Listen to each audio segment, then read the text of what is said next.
Hey guys, what's going on? And welcome back to Dave Does Pools, where I'm at another one of my accounts to do a weekly cleaning. And when I got here, the pump wasn't priming up and the water level was pretty low. So we shut the equipment down and I came over to where there was a leak patched a couple years ago. Let's try not to drop my phone in the pool here. And where's the skimmer? Let's see that area right there. Good thing my iPhone 11's waterproof in case I do drop it. But let's see here. Look at that. See all that dye getting sucked in there?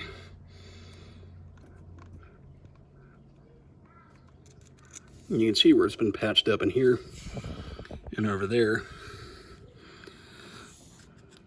So what I'm going to do is I'm going to putty up in there and in here. I always like when the leaks are easy to find.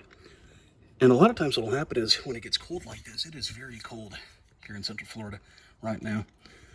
Well, it's been colder at night. It's actually still t-shirt weather today for now. But this putty will either dry out and it'll kind of, I don't know if you can really see right there where it's kind of peeling off the wall a little bit, but it's still solid.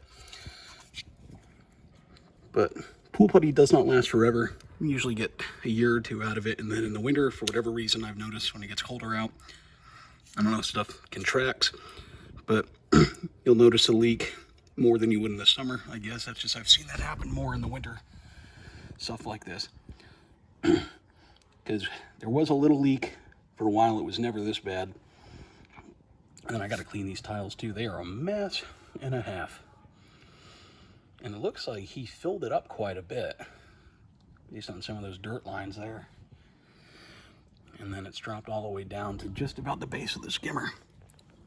So I'm also going to check, let me just see around this tile here, just in case. I don't think there's anything here. So there's a little, nope. No, it's just all in that corner. Watch, even when I squirt it this far away, watch it pull that dye in.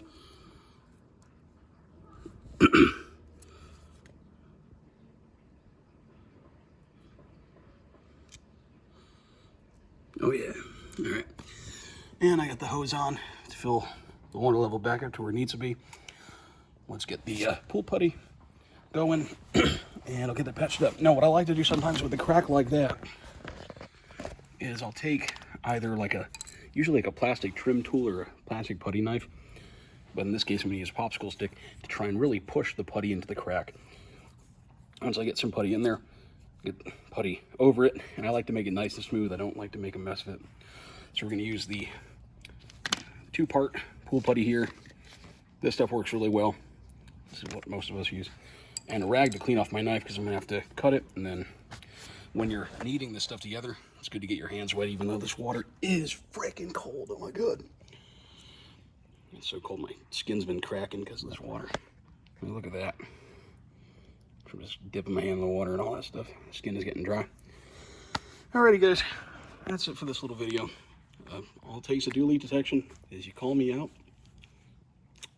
I bring one of these little syringes full of leak locating dye, and voila. Or you can do it yourself. You can buy these and the dye, do it yourself. And the pool putty, you can do it yourself. You don't even need a pool guy. Don't let a pool guy tell you that. I don't know why I'm telling you that. It's going to cost me money. We'll see y'all later, guys. Take care. Thanks for watching, and we'll see you next time.